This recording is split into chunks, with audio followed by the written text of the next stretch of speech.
Hi friends, చాలామందికి అసలు ఆ జీడిపప్పు ఎలా వస్తుంది ఏంటని తెలియదు. ఇప్పుడు మనం దాన్ని మీకు అందరికీ చూపిస్తాను చూడండి. ఫస్ట్ ఇది మనం చూస్తుంది ఇది కాజు ట్రీ. కాజు ట్రీ చూడండి ఎలా ఉంది, ఇదంతా పూత. మనకి ఇప్పుడు అది జీడిపప్పు ఎలా వస్తుంది ఏంటి అని అన్నీ చూపిస్తాను. ఏమైనా ఫస్ట్ మనకి పూత వస్తుంది. ఈ పూత మనం జాగ్రత్తగా కాపాడుకోవాలి. మంచు పడిన ఈ పూత మాడిపోతూ ఉంటుంది. ఈ మంచు పడితే మనం ఏం చేయలేం. అది చూడండి, చూసారా, ఇది మంచు పడడం వల్ల ఈ పూత బాగా మాడిపోయింది. దీనికి ఏమైనా పూత మాడకుండా ఏమైనా సొల్యూషన్ ఏమైనా ఎవరికైనా తెలిస్తే కింద కామెంట్లో మెసేజ్ చేయండి. ఇప్పుడు మీకు చూపిస్తాను ఎలా వస్తుంది, ఆ పూత నుంచి పెక్క ఎలా వస్తుందో చూపిస్తాను.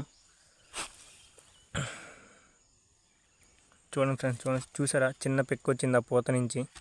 ఇదిగోండి, ఇది సెకండ్ ప్రాసెస్. ఫస్ట్ ప్రాసెస్ అంటే పూత వస్తుంది, తర్వాత ఇది చిన్నగా పెక్క వస్తుంది, సెకండ్ ప్రాసెస్.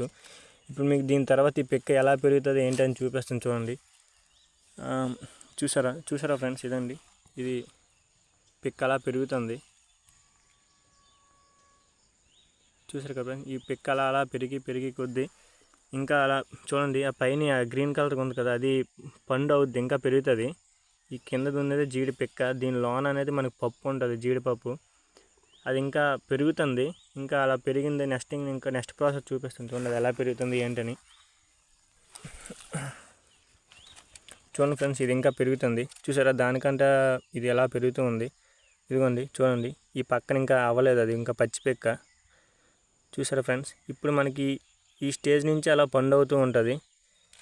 ఆ పండు మీకు చూపిస్తాను. ఈరోజు మన తోటలో పండిన ఫస్ట్ పండు మీకు నేనే తెంపా. ఇప్పుడు మన తోటలో పండిన ఫస్ట్ పండు అది మీకు చూపిస్తాను చూడండి. ఇదిగోండి, చూసారా పండు ఎలా అయింది. ఇది మన తోటలో పండిన ఫస్ట్ పండు ఈ సంవత్సరానికి. ఇదిగోండి, ఈరోజు మంచి రోజు, బుధవారం మంచి రోజు అని తెంపా. చూడండి, ఇది ఉందా, దీనిలోనే మనకి జీడిపప్పు అనేది ఉంటుంది. ఇది డైరెక్ట్గా జీడి ఫ్యాక్టరీకి వెళ్ళి అక్కడి నుంచి దీని లోన పప్పు తీస్తారు. చాలా బాగుంటుంది ఫ్రెండ్స్. ఈ పండు తిన్నా సరే చాలా బాగుంటుంది, చాలామంది తింటారు కూడాను. వీటితో చాలా రకాలుగా వైన్స్ అటువంటి తయారు చేస్తుంటారు. ఇక్కడ మన సైడ్ కాదు, గోవా సైడ్ ఈ జీడి పళ్ళతోని మందు కూడా తయారు చేస్తారు. చూసారా ఫ్రెండ్స్, ఎలా పెరిగింది ఏంటో. నెక్స్ట్ వీడియోలో మళ్ళీ మనం కలుసుకుందాం.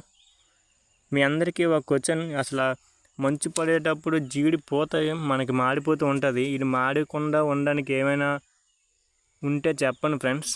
మీ అందరికి కింద కామెంట్లో చేయండి. మంచు వల్ల జీడి పూత మాడకుండా ఉండడానికి ఏమైనా చెయ్యొచ్చా ఏంటని. చూడండి ఫ్రెండ్స్, పూత అంతా ఎలా మాడిపోయింది మంచు పడడం వల్ల.